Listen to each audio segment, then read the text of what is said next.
Good evening everyone. Welcome back to my channel Biology Blitz. कैसे हैं आप सभी? I hope all of you are fine and also your studies are going well. So अभी देख पा रहे हैं हम लोग ऑलरेडी आरपीएससी के प्रीवियस ईयर पेपर्स को सॉल्व कर रहे थे। ठीक है, ये रिसेंटली जो 2022 का मतलब क्वेश्चन पेपर था इसको हमने कंटिन्यू किया था। 2 क्लासेस इसकी अपलोड हो चुकी हैं और आई होप सो कि this is the final lecture जिसमें मैं सारे क्वेश्चंस को कवर करने की कोशिश करूँगी।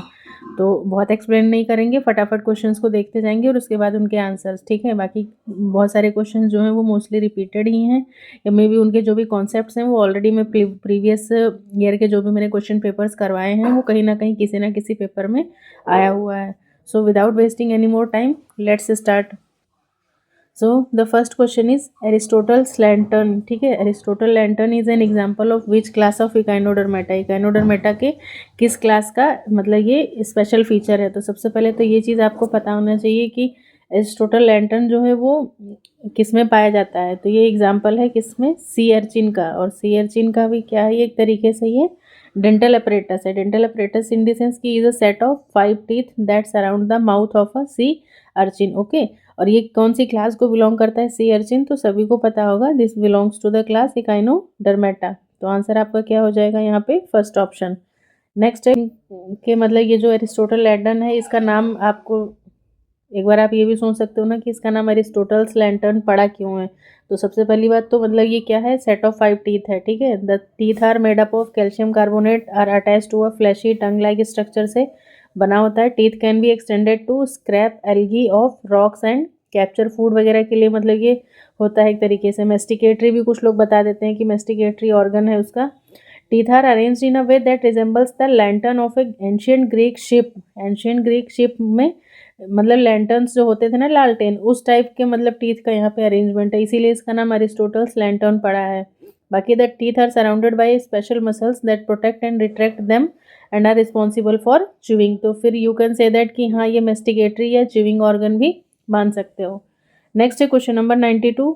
विच of the following is a demerit. Demerit किसकी बतानी है हमें, Engler and Prantl system of classification. तो सबसे पहले आपको ये मालूम होना चाहिए कि हाँ ये कब दिया गया था। ठीक है, और इस क्लासिफिकेशन के मतलब क्या क्या स्पेशल फीचर्स हैं, वो सारी चीज़ें जब तक आप नहीं जानोगे तब तक आप इसका आंसर नहीं कर सकते हो। इसीलिए मतलब पहले बहुत ध्यान से इन चीज़ों को पढ़ लिया करो। तो 92 जो है इसमें किया क्या था इन्होंने कि डाइकॉट्स को जो है आर प्लेस्ड आफ्टर मोनोकॉट्स, मतलब उनके हिसाब से पहले मोनोकॉट्स आए थे फिर डाइकॉट्स आए थे। ठीक है, तो ये सेकेंड ऑप्शन हो जाएगा इसका correct answer.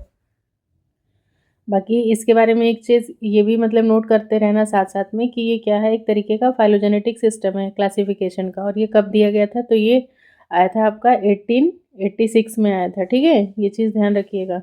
Next question number 93। Which of the following can be separated by isopycnic centrifugation technique. ठीक है, आइसोपिकनिक सेंट्रीफ्यूगेशन टेक्निक बोल रहा है।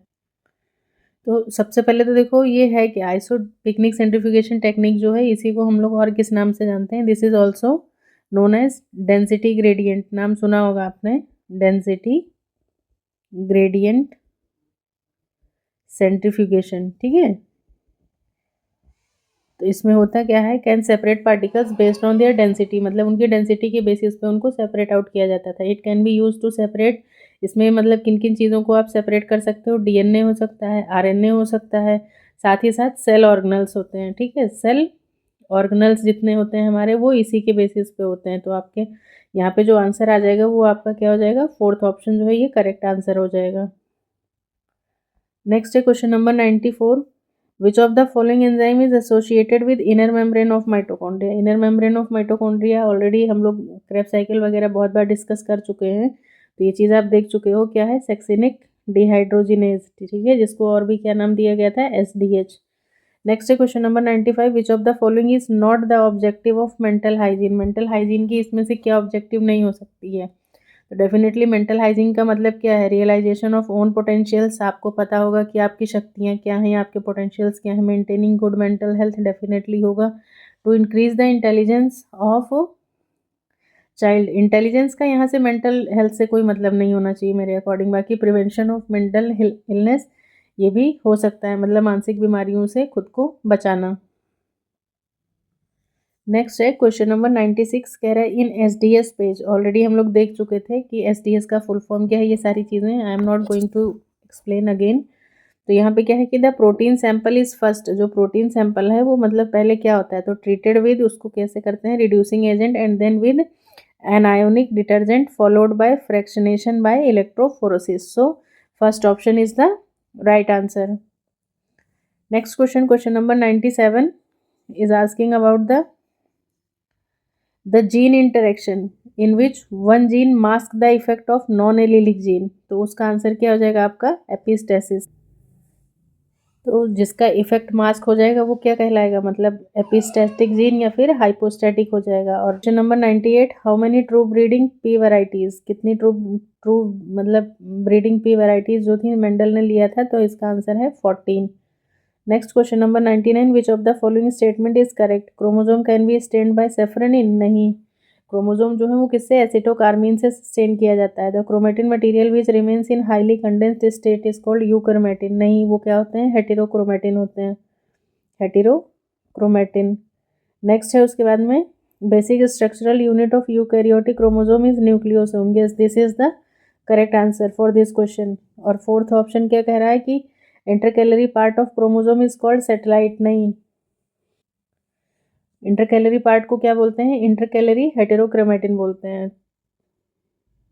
नेक्स्ट है क्वेश्चन नंबर 100, सीता माता सेंचुरी, ठीक है, नाम देखो, सीता माता सेंचुरी जो है ये कहाँ पर है, तो सबसे पहली बात तो ये राजस्थान में है, और राजस्थान के कहाँ पे, चित्तौड़गढ़ में है, ठीक है। It is famous for, known for teak forest होते हैं, पैंथर्स होते हैं, और साथ ही साथ वहाँ पे फ्लाइंग स्क्वेरल्स पाई जाती हैं, ठीक है। So option 4 is the right answer. Next question number 101, the natural ageing of lake, natural ageing lake की होती है due to nutrient deposition in the environment, तो उसको हम लोग क्या बोलते हैं, यूट्रोफिकेशन बोलते हैं। नेक्स्ट है question number 102, fusion of one nucleus of the pollen tube and secondary nucleus of the ovum, ovule होना चाहिए यहाँ पे, नॉट ओवम होना चाहिए, ओव्यूल होना चाहिए। तो results in the development of, ये देखो जब हमने ये देखा था एम्ब्रियो सैक का स्ट्रक्चर, तो यहाँ पे 3 एंटीपोडल सेल्स थे, मतलब ये चलाजल एंड था हमारा, और यहाँ पर ये एक एग था, साथ में ये 2 सिनर्जिड्स थे, ठीक है। और यहाँ पे बीच में जो थे वो 2 पोलर न्यूक्लियाई थे। तो जब ये पोलर न्यूक्लियाई हैं हमारे, पोलर न्यूक्लियाई, ये सेल क्या कहला रहा था, ये सेंट्रल सेल था ना, सेंट्रल सेल, और ये दोनों न्यूक्लियस क्या थे, पोलर न्यूक्लियाई। तो देखो जब मतलब ऐसे पोलन ट्यूब आती है तो एक दो दो वो आते हैं ना, 2 गैमीट्स, तो एक गैमीट तो मतलब इसके साथ फ्यूज़ कर जाएगा एग के साथ, ठीक है। तो ये यहाँ पे मतलब इसके साथ फ्यूज़ कर गया, और जो दूसरा वाला होता है वो जा करके किसके साथ फ्यूज़ करता है, पोलर न्यूक्लियाई के साथ फ्यूज़ करता है। और यहाँ पे 2 न्यूक्लियस ऑलरेडी थे, तीसरा जा करके यहाँ पर ये मतलब फ्यूज़ करता है। तो एक मतलब एक तरीके से देखो तो एक बार फर्टिलाइजेशन यहाँ पर हुआ, दूसरी बार यहाँ पे, तो इसीलिए डबल फर्टिलाइजेशन होता है। बाकी डबल फर्टिलाइजेशन को जो कॉन्सेप्ट था वो किसने दिया था, नवाज़ सर ने दिया था। बाकी बात ये हो रही है कि जब ये इसके साथ में आकर के फर्टिलाइज करेगा, तो यहाँ पर ये क्या बनता है, PEN बनता है ना, ये किस में चेंज हो जाएगा, प्राइमरी एंडोस्पर्म न्यूक्लियस में। और ये जो सेंट्रल सेल है ये किस में चेंज हो जाता है, प्राइमरी एंडोस्पर्म सेल में चेंज हो जाता है। तो PEC और PEN ये दोनों चीज़ें भी इंपॉर्टेंट है, इनको ध्यान रखना। बाकी जो आंसर हो जाएगा आपका वो क्या हो जाएगा, endosperm. Next question number 103, some enzymes have cofactor bound to its protein portion, ठीक है, कुछ एंजाइम्स का जो कोफैक्टर है वो प्रोटीन पोर्शन के साथ बाइंड करता है। तो वो जो प्रोटीन पोर्शन है वो क्या कहलाता है, तो वो कहलाता है एपो एंजाइम। और बाकी इसमें ये सारी चीज़ें जो है इनको थोड़ा सा ध्यान से आप लोग रिवाइज कर लेना, प्रोस्थेटिक ग्रुप क्या होता है, कोएंजाइम क्या होता है, कोफैक्टर क्या होता है। बाकी I think you know that कि holo enzyme is equal to apo enzyme plus coenzyme. बाकी एपो एंजाइम जो है वो प्रोटीन वाला पार्ट होता है, कोएंजाइम नॉन प्रोटीन है। नॉन प्रोटीन में भी फिर 3 तरीके के हो जाते हैं, प्रोस्थेटिक ग्रुप जो मतलब टाइटली या परमानेंटली बाउंड होते हैं, बाकी एक टेम्परेरीली बाउंड भी आ जाते हैं जिनको कोफैक्टर्स में, और फिर मेटल आयंस वगैरह होती हैं। नेक्स्ट क्वेश्चन नंबर 104, ये है glutaraldehyde use during electron microscopy. तो इसमें मतलब क्या चीज़ जो है वो यूज़ होती है, 104 का हो जाएगा वो मतलब एज अ फिक्सेटिव यूज को यूज़ करते हैं, ठीक है, glutaraldehyde use during electron microscopy. Next है question number 105, BT endotoxin cry one, cry one जो है वो एक्टिव अगेंस्ट, तो वो किसके लिए एक्टिव होता है, तो वो लेपिडोप्टेरियंस होते हैं। लेपिडोप्टेरियंस में क्या क्या आ जाते हैं, मॉथ और बटरफ्लाई वगैरह हो जाते हैं। कोलियोप्टेरियंस में बीटल्स आ जाएंगे। हेमिप्टेरियंस मतलब कि हाफ विंग वाले होते हैं, जिनकी ट्रू बग्स आ जाएंगी। और हाइमेनोप्टेरियंस में आ जाएंगे वास्प, बी और एंट आ जाते हैं। नेक्स्ट है 106, कॉटन फाइबर जो है वो मतलब किस पार्ट से ऑब्टेन करते हैं, तो वो सीड कोट से ऑब्टेन करते हैं। कैसा फाइबर है, फॉल्स फाइबर है। क्यों, सेलुलोजिक है। Formation of bivalent during meiosis, meiosis के टाइम में जो बाइवेलेंट बनता है वो कहाँ पे, कौन सी स्टेज में बनता है, तो वो जाइगोटीन में बनता है। नेक्स्ट है क्वेश्चन नंबर 108। यहाँ पे देखो ये क्वेश्चन अगेन फिर से बहुत इंपॉर्टेंट है और इससे पहले भी आया हुआ था एस्टेट वगैरह में, मैं ऑलरेडी एक्सप्लेन कर चुकी हूँ, फिर से पूरा नहीं बताऊंगी। Type specimen selected from the original material in case original holotype is missing. बस ये शब्द पकड़ो, ठीक है। ओरिजिनल होलोटाइप अगर मिसिंग है तो उस चीज़ को क्या बोलते हैं, उसको बोलते हैं हम लोग लेक्टोटाइप बोलते हैं, ठीक है। बाकी आइसोटाइप क्या है, डुप्लीकेट ऑफ होलोटाइप है। नियोटाइप क्या है, जब जो भी आपका ओरिजिनल मटेरियल था वो मिस हो गया तो वो नियोटाइप का, मतलब जो आपने नया मटेरियल सर्च किया तो वो नियोटाइप कहलाएगा। टोपोटाइप क्या होता है, ठीक है, ये एनसीईआरटी में नहीं दिया है बट यहाँ पे इन्होंने ऑप्शन में दिया था। यह है specimen selected from the same locality या same site as the holotype of a species, ठीक है। तो ये भी इंपॉर्टेंट है, ध्यान रखना इसको। Question number 109, which of the following cell organelles, कौन कौन से जो सेल ऑर्गेनल्स थे वो क्या है essential for photo respiration. Photo respiration already सारी चीज़ें हम लोग डिस्कस कर चुके हैं, तो इसमें 3 सेल ऑर्गेनल्स रिस्पॉन्सिबल होते हैं, क्लोरोप्लास्ट, पेरोक्सिसोम और माइटोकॉन्ड्रिया। तो यहाँ पर बाकी 2 एब्सेंट हैं, पेरोक्सिसोम आंसर दिया है तो सेकेंड ऑप्शन करेक्ट हो जाएगा। नेक्स्ट है क्वेश्चन 110, कह रहे कार्पोस्पोर्स ऑफ पॉलीसाइफोनिया, साइकिल के साथ समझाया था, ये सब क्या है, डिप्लॉयड हो जाता है, ये स्ट्रक्चर हो जाएगा।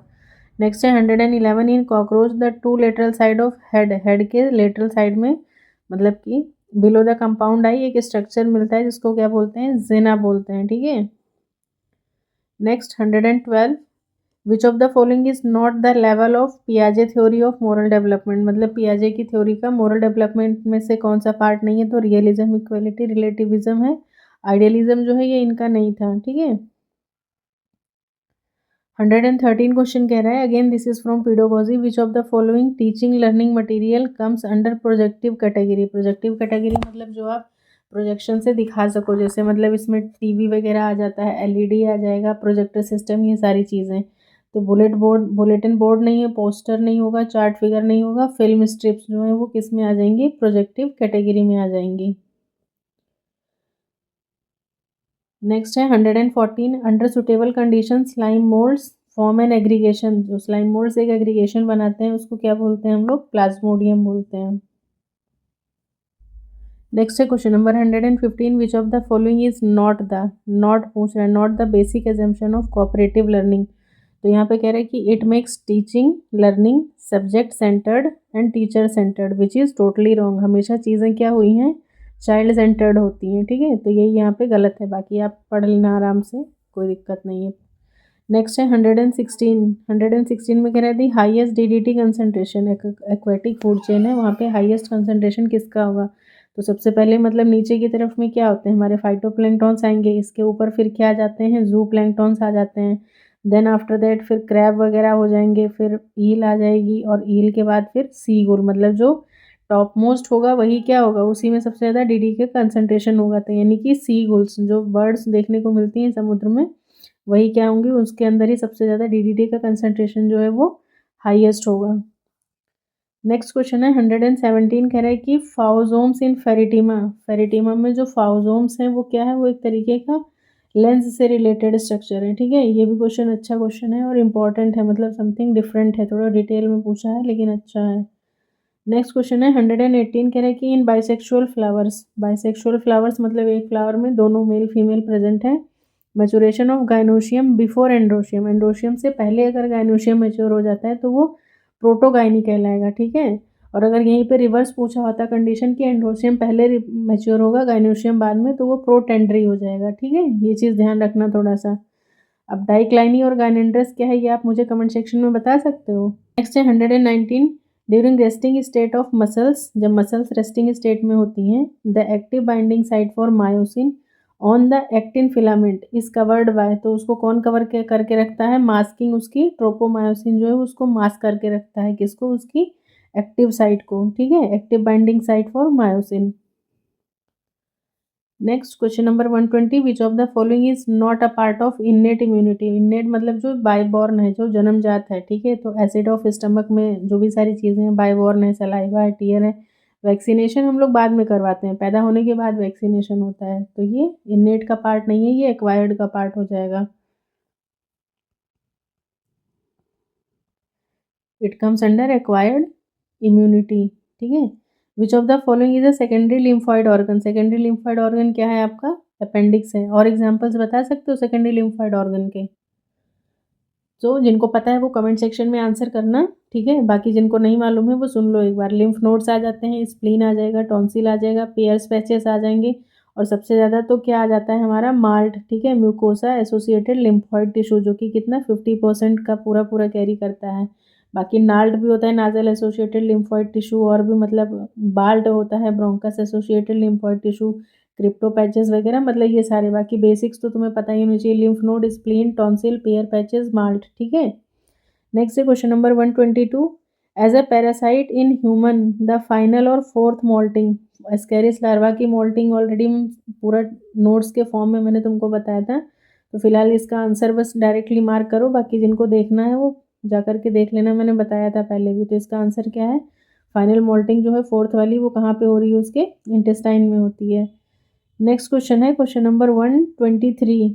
यहाँ पे देखो क्या कह रहा है कि which one of the following statement is correct, correct बताना है। The herbarium of Lloyd botanical garden कहाँ पे, देहरादून में है, गलत है। तो ये कहाँ पे लोकेटेड है, इसका नोट कर लो, ये दार्जिलिंग वेस्ट बंगाल में है, ठीक है, यानी कि इंडिया में लोकेटेड है। फिर है सेंट्रल नेशनल हर्बेरियम जो है वो कहाँ पे है, कोलकाता में, तो यही क्या हो जाएगा आपका सेकेंड आंसर करेक्ट हो जाएगा। तो सेंट्रल वाला जो कहाँ पे है, हावड़ा यानी कि कोलकाता में है, ठीक है। उसके बाद में थर्ड ऑप्शन कह रहा है कि herbarium of royal botanical garden, RBG जो है वो कहाँ पे, न्यूयॉर्क में है, नहीं, वो कहाँ पे है, क्यू, लंदन में, इंग्लैंड में है। देन फोर्थ ऑप्शन जो है वो क्या दे रहा है कि herbarium of national botanical garden, ये सिंपली कह दो कि एनबीआरआई जो है, एनबीआरआई कहाँ है, हमारे लखनऊ में है। तो ये सारे इंपॉर्टेंट हैं, इनको आराम से नोट कर लो। नेक्स्ट है 124, विच of the following is set of basidiomycetes.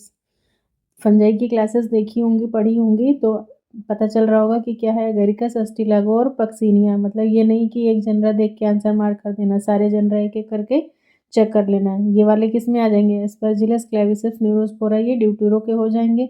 म्यूकोराइजोपस, एल्गिगो, Albugo, ये किस में आ जाएंगे, फाइकोमाइसिटीज के मेंबर्स हैं। नेक्स्ट है क्वेश्चन नंबर 125, मीडियन निकालना है, ये तुम अपने आप ही कर लेना इसको सॉल्व, इसका आंसर जो है वो सेकंड ऑप्शन है। नेक्स्ट है 126, terminal bud of tea plant. Tea plant की जो टर्मिनल बर्ड होती हैं which are commercially most valued for economy. Previous year paper का मतलब क्वेश्चन है ये, गोल्डन टिप्स या गोल्डन बर्ड्स हम लोग ऑलरेडी देख चुके हैं ये क्वेश्चन। नेक्स्ट है 127, कह रहे हैं the most important factor affecting the climate of an area. किसी एरिया के क्लाइमेट को, लैटिट्यूड, ठीक है, इन्होंने आंसर जो दिया है वो क्या दिया है, लैटिट्यूड दिया है। नेक्स्ट है क्वेश्चन नंबर 128, कह रहा है कि in human egg is liberated from ovary. Ovary से जब एग रिलीज होता है तो वो किस फॉर्म में होता है, तो वो सेकेंडरी oocyte की स्टेज में होता है। क्यों, क्योंकि वो कंप्लीटली ओवम नहीं बना होता है। क्यों, क्योंकि कहाँ पे अरेस्ट होता है वो, एनाफेज के उसमें अरेस्ट रहता है। तो एपीसी, एनाफेज प्रोमोटिंग कॉम्प्लेक्स जो है ये कौन देता है, स्पर्म लेकर के आता है, देता है, तब वो जो सेकेंडरी oocyte होता है ह्यूमन फीमेल का, वो किस में चेंज होता है, तब जा कर के वो किस में ट्रांसफॉर्म चेंज हो जाता है, वो तब कम्प्लीटली एग में चेंज होता है, ठीक है। और किस स्टेज में अरेस्ट होता है, तो एनाफेज स्टेज में, ठीक है, ये चीज़ ध्यान रखना थोड़ा सा। तो यहाँ पे आंसर जो है वो क्या हो जाएगा, third option is the correct answer. Next है question number 129, gibbon, chimpanzee, gorilla group into which of these. तो ये पता नहीं क्वेश्चन इन्होंने डिलीट कर दिया था, बाकी इसका so they are grouped under family Hominidae. बाकी यहाँ पे ये क्यों दिया था, क्या क्या ऑप्शंस थे, आई डोंट नो। कह रहा है इन चिक, चिक के एम्ब्रियो की बात कर रहे हैं, which of these act as embryonic urinary bladder, ठीक है, यूरिनरी ब्लैडर का यहाँ पे जो काम कर रहा है वो कौन कर रहा है, पढ़ा चुकी हूँ तो तुम्हें भी आंसर मालूम होना चाहिए, क्या होगा इसका आंसर, एलेंटोइस है। Next question number 133, in mammal cells which secrete dentine, जो डेंटाइन है वो कौन से सेल सिक्रेट करते हैं, तो वो ओडोंटोब्लास्ट सेल्स होते हैं। Next 732 in human heart tricuspid valve, already देख चुके थे ये सारी चीज़ें, तो वो राइट एट्रियम और राइट वेंट्रिकल के बीच में है। लेफ्ट एट्रियम लेफ्ट वेंट्रिकल के बीच में क्या आती है, बाइकस्पिड या मिट्रल वॉल्व होती है। Next 733 in which of these lakes of India the world's only floating national park, floating national park जो है वो कहाँ पे है, मणिपुर में है, और उसका नाम क्या है, मतलब उसको क्या बोलते हैं, लोकटक लेक, ठीक है, फ्लोटिंग नेशनल पार्क। तो यहाँ पे कुछ बेसिक सी इन्फॉर्मेशन हैं जो इम्पोर्टेंट हैं, ठीक है। इसका नाम क्या है, देख, केबुल लामजाओ नेशनल पार्क है, ठीक है। कहाँ पे लोकेटेड है, located in Bishnupur district of Manipur, India में, ठीक है। और यहाँ पे ये जो पार्क की बात कर रहे हैं, मतलब केबुल लामजाओ नेशनल पार्क है, इसको only floating national park in India बोलते हैं। ये जो लोकटक लेक है इसके साउथ वेस्टर्न पार्ट में लोकेटेड है। तो सपोज दैट कभी आपसे इसकी लोकेशन पूछ ले, so you guys no that कि कहाँ पे है ये, इसका साउथ वेस्टर्न पार्ट में, ठीक है, south western part of Loktak, ठीक है, लोकटक लेक के साउथ वेस्टर्न पार्ट में है। तो इंपॉर्टेंट है, चीज़ें नोट कर लो। नेक्स्ट है question number 134। 134 is asking about the blastula. Blastula जो है वो ह्यूमन एम्ब्रियोनिक डेवलपमेंट में किससे बनता है, so it is form from the blastocyst. Next है 135, विच of the following characters is not related with information processing model. Information processing model मतलब IPM से रिलेटेड है, ये क्वेश्चन पेडागोजी का है। तो यहाँ पर क्या आता है आपका, handle the stimuli found from environment, ठीक है। ऑर्गेनाइजिंग द डाटा मटेरियल, ये भी क्या है आपका, सही हो जाएगा 135। नेक्स्ट है using verbal and non verbal symbols, ठीक है। तो ये तीनों ऑप्शन सही है। चौथा क्या है, emphasise on relationship with society, ये इसका मतलब कोई रिलेशन जो है यहाँ पे नहीं निकल के आता है। क्या बोल रहा था, इंफॉर्मेशन प्रोसेसिंग मॉडल में नॉट है, तो नॉट का मतलब यहाँ पे ये फोर्थ ऑप्शन जो है वो इनकरेक्ट हो जाएगा। Next question number 136, which of the following is not a technique for in situ conservation. In situ ex situ सारा कुछ बता चुके हैं, so again I am not going to explain. Answer है बोटेनिकल गार्डन। इन सीटू मतलब जो जहाँ पे उसको वहीं पे कंजर्व कर दो, प्रिजर्व कर दो, ठीक है। बाकी एक्स सीटू क्या है, उसको उसकी मतलब नेचुरल हैबिटेट से ले जाके तुम कहीं और अगर वो कर रहे हो तो वो हो जाएगा बोटेनिकल गार्डन, जोलॉजिकल गार्डन, ये सारे एक्स सीटू में आ जाते हैं। नेक्स्ट है 137, पीनियल ग्लैंड जो है वो कौन सा हार्मोन सिक्रीट करता है, तो वो मेलेटोनिन रिलीज करता है। नेक्स्ट है 138 question, for constructing a pi diagram. Pi diagram ऐसे ये बनाने के लिए इसमें एरिया ऑफ ए सर्कल, तो एरिया ऑफ ए सर्कल का फॉर्मूला क्या होता है, पाई आर स्क्वायर। अगर इसी जगह पे आपसे सरकमफेरेंस पूछ लेता तो वो क्या होता है, 2 पाई आर हो जाता है। परिधि मतलब ये जो बाहर बाहर का है तो ये सरकमफेरेंस हो जाएगा, लेकिन अगर इसमें सारी चीज़ों का अगर निकालना है तो आप क्या आंसर लगाओगे, area of circle pi r square हो जाएगा। नेक्स्ट है 139 क्वेश्चन, कह रहा है कि in human kidney renin, not this one renin, ये डबल एन वाला है, ठीक है, ये नहीं होगा यहाँ, मतलब ध्यान रखना दोनों में difference. Renin is released by, तो ह्यूमन किडनी के कौन से पार्ट से रेनिन रिलीज करता है, तो वो जेजी सेल्स होते हैं, ठीक है, जक्स्ट्रा ग्लोमेरुलर सेल्स। और ये रेनिन क्या है, आप मुझे कमेंट सेक्शन में बता सकते हो। नेक्स्ट है 140, ATP is utilise during which step of Calvin cycle. Calvin cycle के कौन से स्टेप में जो है वो एटीपी का यूटिलाइजेशन होता है, ठीक है। तो यहाँ पे देखो, अगर तुम्हें ठीक से साइकिल याद होगी तो 3 स्टेप्स में होता है, कार्बोक्सिलेशन, रिडक्शन और रीजनरेशन। तो कार्बोक्सिलेशन में तो कुछ नहीं यूज़ होता है, लेकिन रिडक्शन और रीजनरेशन ये दोनों स्टेप्स जो होते हैं उसमें क्या आ जाता है, आपके एटीपी यूज़ होते हैं। बाकी कितने कितने यूज़ होते हैं, क्या सारी चीज़ें हैं, तो आपको ये केल्विन साइकिल थोड़ा सा डिटेल में आपको पढ़ने की ज़रूरत है, ठीक है। बाकी मैं बता देती हूँ, रिडक्शन वाले फेज़ में जो है, अगर हम मतलब एक कार्बन लेकर के चल रहे हैं तो रिडक्शन वाले फेज़ में जो है वो मतलब एक CO2 के लिए कितना हो जाएगा, 3 ATP और 2 NADPH2 हो जाता है, ठीक है, NADPH हो जाएगा। यानी कि 2 ATP आपको कहाँ से मिल रहा है, 2 ATP रिडक्शन वाले रीजन से रहता है और 1 ATP रीजनरेशन वाले रीजन से मिलता है, तो यानी कि टोटल 3 हो जाता है। और रिडक्शन वाले ही रीजन से आपको यहाँ पर 2 NADPH भी मिलता है, ठीक है। तो ये चीज़ थोड़ा सा ध्यान रखिएगा। बाकी टोटल की अगर बात करें मतलब ग्लूकोज के लिए, तो इसको 6 से मल्टीप्लाई कर दोगे तो कितना हो जाएगा, ये 6 से अगर कर दिया आपने इंटू तो 18 ATP आ जाता है, और साथ ही साथ यहाँ पे 6 2 12 12 NADPH आ जाएगा। तो ये चीज़ देख लेना आप। Next question number 141, species with high फेकंडिटी, high growth rate, small body size, तो वो कैसी होती हैं? आर सेलेक्टेड स्पीशीज होती हैं। जैसे इसमें मक्खी वगैरह आ गई, मतलब जिनका क्या होता है कि लाइफ स्पेन जो है वो ज़्यादा नहीं होता है और रिप्रोडक्शन रेट तो हाई होता है, लेकिन सर्वाइवल रेट वगैरह जो होता है वो कम होता है। नेक्स्ट है 142, रिपीटेड क्वेश्चन है फिर से। Volume of air inspired expired during normal respiration, tidal volume हो जाएगा। नेक्स्ट है 143, polyarch vascular bundles. Polyarch vascular bundles जो है वो आपको कहाँ पे देखने को मिल रहे थे? तो वो मोनोकॉट के रूट्स में आ जाएंगे। बाकी डाइकॉट की रूट का क्या था? मतलब कि डायआर्क टू हेक्सार्क कंडीशन देखने को मिल रही थी, और वो सारी चीज़ें मतलब बता ही चुके हैं, अब क्या बार बार एक्सप्लेन करें। Next 144, which of the following hormone is secreted by placenta. तो प्लेसेंटा जो है वो मतलब वैसे तो बहुत सारे हार्मोन्स रिलीज करता है, HCG हो गया, PRL हो गया, HCG आ जाता है, HPL हो जाएगा मतलब कि ह्यूमन प्लेसेंटल लैक्टोजन, एस्ट्रोजन आ जाएगा, ठीक है, एस्ट्रोजन भी होता है, प्रोजेस्टेरॉन भी आ जाएगा इसी में, प्रोजेस्टेरॉन, और साथ ही साथ रिलैक्सिन होता है। तो यहाँ पे देखा जाए तो उस हिसाब से ह्यूमन कोरियोनिक सोमेटोट्रोपिन नहीं होता है, ये गोनेडोट्रोपिन होता है, तो उस हिसाब से तो ये गलत हो जाएगा। टेस्टोस्टेरोन है नहीं, LH है नहीं, तो आंसर जो है वो आपका सेकंड ऑप्शन जाना चाहिए, ठीक है। बाकी हाँ, बाकी यही है, इम्पॉर्टेंट है। बाकी सिर्फ और सिर्फ अगर प्रेगनेंसी की बात की जाती है तो HCG, HPL और एक ये रिलैक्सिन, इन तीनों को मतलब ज़्यादा वो माना जाता है। नेक्स्ट है क्वेश्चन नंबर 145। यहाँ पे देखो पूछ रहा है कि which one of the following represent an ovule where the embryo sac becomes horseshoe shaped and the funicle and micropyle lie close to each other. तो ये बहुत ही मतलब फेमस सा क्वेश्चन है, और ये क्या है, हॉर्सशू शेप्ड कहाँ पे बनता है? आपका एम्फीट्रोपस में बनता है। बाकी ये सारे जो हैं ये इंपॉर्टेंट हैं, इनको इनके भी आपको आंसर्स पता होना चाहिए।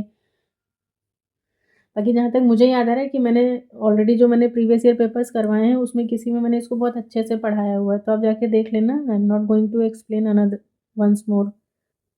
नेक्स्ट क्वेश्चन है मोड, मीन, मोड, मीडियन, यही तीन चीज़ें पूछता है। तो मोड क्या होता है? Most frequently occurring value in the data. Second option जो है ये करेक्ट हो जाएगा।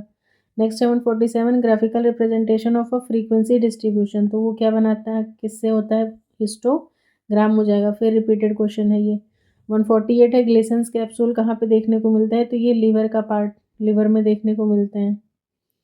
नेक्स्ट है 149, कह रहा है कि विच of the following is not the type of constructivism. Constructivism यानी कि मतलब रचनावाद या निर्मितवाद, जो भी आप कह सकते हो हिंदी में, उसका पार्ट नहीं है। तो कॉग्निटिव, सोशल और रेडिकल हो जाएगा ये। एनिमल कंस्ट्रक्टिविज्म जो है वो इसका पार्ट नहीं होगा।